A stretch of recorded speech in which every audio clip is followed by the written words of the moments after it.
അങ്ങനെ ബ്രഹ്മയുഗത്തിന്റെ ആദ്യ പകുതി കഴിയുമ്പോൾ എങ്ങു നിന്നും ഗംഭീര റിപ്പോർട്ടുകളാണ് പുറത്തു വരുന്നത്. ഒരു ബ്ലാക്ക് ആൻഡ് വൈറ്റ് ചിത്രം ഇന്നത്തെ കാലത്ത് ഇണങ്ങുമോ എന്ന് ചോദിച്ചവർക്ക് ഒരു ബ്ലാക്ക് ആൻഡ് വൈറ്റ് ചിത്രത്തിന് അനുയോജ്യമായ കഥയുണ്ടെങ്കിൽ സിനിമാ പ്രേമികൾ ഇരു കൈനീട്ടി സ്വീകരിക്കുമെന്ന് തന്നെയാണ് ബ്രഹ്മയുഗത്തിന്റെ ആദ്യ പകുതി കഴിയുമ്പോൾ മനസ്സിലാക്കാൻ സാധിക്കുന്നത്.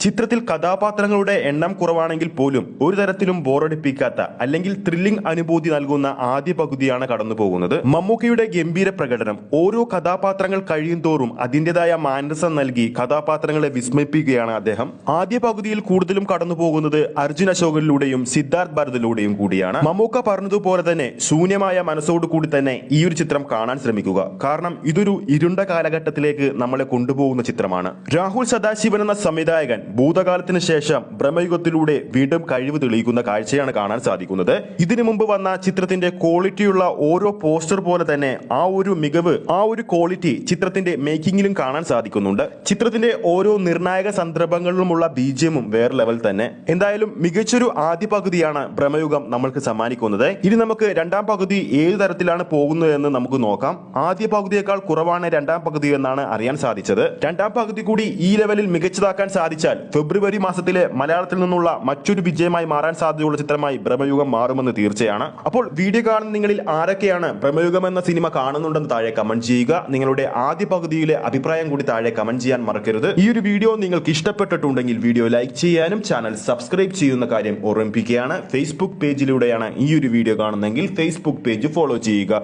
അടുത്തൊരു സിനിമ അപ്ഡേറ്റുമായി നമുക്ക് വീണ്ടും കാണാം.